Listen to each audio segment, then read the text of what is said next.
Membawa Kristus kepada bangsa-bangsa dan bangsa-bangsa kepada Gereja Tuhan. Renungan Harian dari Lutheran Hour Malaysia. Jumaat, 12 April tahun 2024.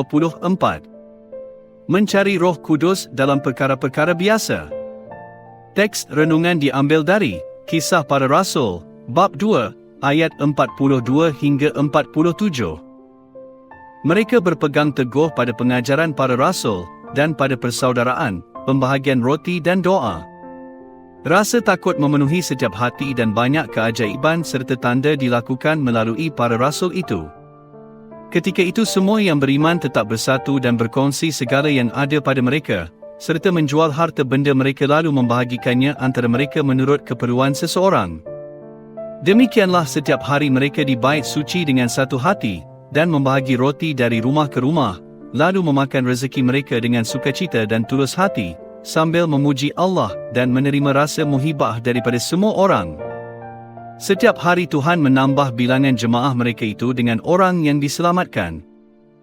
Manusia sering mencari Roh Kudus dalam perkara-perkara yang luar biasa seperti mukjizat, pengusiran roh-roh jahat, penyembuhan dan pengalaman rohani yang hebat.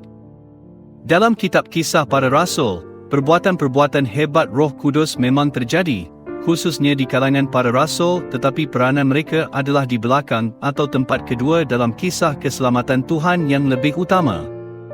Peranan mereka adalah menarik perhatian kepada pengkabaran firman Tuhan, yang melalui kuasa Roh Kudus akan membawa orang berdosa kepada iman kepada Kristus dan pembaptisan dalam namanya. Sebagai peringatan Rasul Petrus kepada kita, manifestasi agung Roh Kudus pada hari Pentakosta bermaksud menarik perhatian kepada cara-cara biasa Tuhan menganugerahkan Roh Kudus yang sama kepada manusia dari semua bangsa, iaitu melalui firman Tuhan dan sakramen pembaptisan. Bertaubatlah, dan hendaklah setiap orang daripada kamu dibaptiskan atas nama Yesus Kristus supaya dosa-dosamu diampunkan, dan kamu akan menerima pemberian Roh Kudus, kerana janji itu telah dibuat kepada kamu dan anak-anakmu, dan kepada semua yang jauh-jauh, seberapa ramai yang akan dipanggil oleh Tuhan Allah kita. Pada zaman Reformasi Martin Luther, ramai orang menganggap penziarahan ke tempat suci atau mencari orang suci sebagai cara menjadikan diri lebih rohani. Luther menasihati orang ramai untuk mencari Roh Kudus dalam perkara biasa, iaitu dalam cara biasa di mana Tuhan bekerja untuk dan di antara umatnya daripada meletakkan harapan mereka dalam pengalaman yang luar biasa seperti itu. Dalam risalahnya yang bertajuk Surat Terbuka kepada Bangsawan Kristian, Luther menasihatkan, biarlah setiap orang tinggal di perdiamannya sendiri. Dia akan mendapat lebih banyak pengalaman rohani daripada di semua tempat suci. Di perdiaman kamu sendiri, kamu akan mendapat pembaptisan, sakramen, khutbah, dan jiran kamu.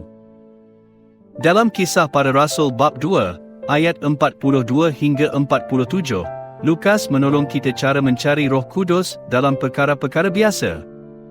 Tuhan bekerja dengan pasti melaluinya untuk menarik kita kepadanya dan kepada satu sama lain.